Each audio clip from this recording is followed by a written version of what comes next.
Praise the Lord.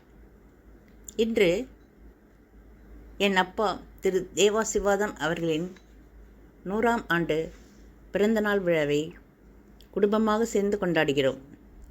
மகள்கள், மருமகன்கள், பேரன்கள், பேத்திகள், மருமக்கமார்கள், கொள்ளு பேர பிள்ளைகள் மற்றும் உறவினர்கள் அனைவரும் சேர்ந்து கொண்டாடும் இவ்விழாவில் 3வது மகளாகிய நான் என் அப்பாவுக்கு எழுதும் கவிதை. அப்பா, அப்பப்பா, அப்பான்னு தலைப்பு எழுதி கவிதை எழுத உட்காந்தா கண்ணெல்லாம் கலங்குது. கவிதை எங்கே வருது? ஒரு பெண்ணுக்கு அவள் அப்பா தான் ஹீரோ. ஆனால் எங்கள் அப்பா ஸ்பெஷல். ஏன்னா நாங்கள் 5 மகள்கள். 5 பெண்களை பெற்றால் அரசனும் ஆண்டி ஆவான்னு சொல்லுவாங்க. ஆனால் எங்கள் அப்பா மகாராஜாவாக இருந்தார். எதற்கும் கலங்காமல் எங்களை சீரும் சிறப்புமாக வளர்த்தீங்களே அப்பா. எங்களை தாங்கி சுமந்து பாதுகாத்து வளர்த்தீங்க. எங்களுக்கு சின்ன காயம் ஏற்பட்டாலும் பதறி போவீங்களே அப்பா. ஆனால் உங்களுக்கு என்ன கஷ்டம் வந்தாலும் கண்டுகொள்ள மாட்டீங்க. நேர்மையும் கண்டிப்பும் அதிகமாக இருந்தாலும் அதிகமான பாசம் அன்பு கொண்ட அப்பா. அதனால தான்ப்பா எதுவாக இருந்தாலும் எல்லாமே அப்பாவுக்கு அப்புறம்தான்.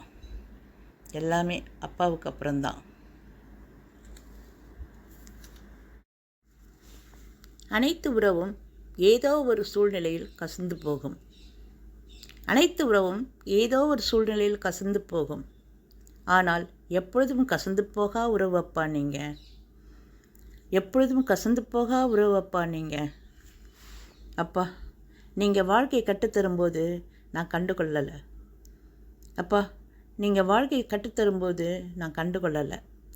ஆனால் நான் நல்லா வாழும்போது நீங்கள் இல்லையே அப்பா.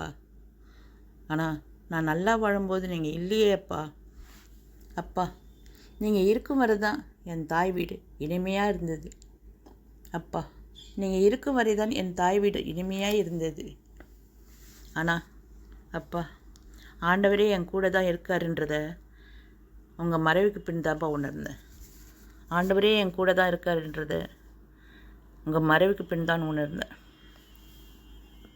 நிலையில்லாத வாழ்க்கையில் நினைவுகள் மட்டும் நிலையானதே. நினைக்கும் போதெல்லாம் ஒரு சொட்டு கொட்டிவிட்டு போகிறது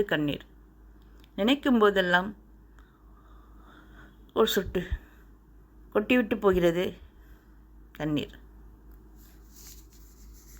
தைரியமாய் சில நேரம் தலை நிமிர்ந்து நின்றாலும் ஏக்கங்கள் ஏனோ அவ்வப்போது வந்து ஏமாற்றத்தை தந்து பாவமாய்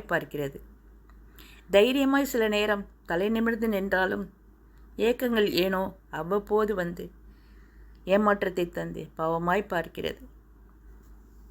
எத்தனை வயது ஆனாலும் எந்த நிலைக்கு போனாலும் தந்தை என்ற மந்திரத்தை தவறியும் மறக்க முடியாது. மண்ணோடு நீங்கள் மக்கினாலும் ஆண்டுகள் பல கடந்தாலும் மக்களையே அப்பா என்னுள் உங்கள் நினைவுகள். பிறப்பும் இறப்பும் தெரிந்த விதியே. பிறப்பை ஏற்கும் மனதிற்கு ஏனோ மறைவை எதிர்கொள்ள தைரியம்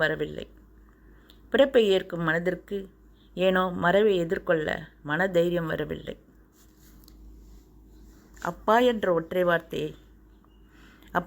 ஒற்றை வார்த்தையை விளக்க நம் ஆயுள் காலம் முழுவதும் போதாது. என் கவிதையால் மட்டும் எப்படி எழுதி முடிக்க முடியும்? அப்பா, என் நினைவுகளின் வார்த்தைகளை ஒன்றாக கட்டி உன் பாதத்தில் மாலையாக சுட்டி வணங்குகிறேன்.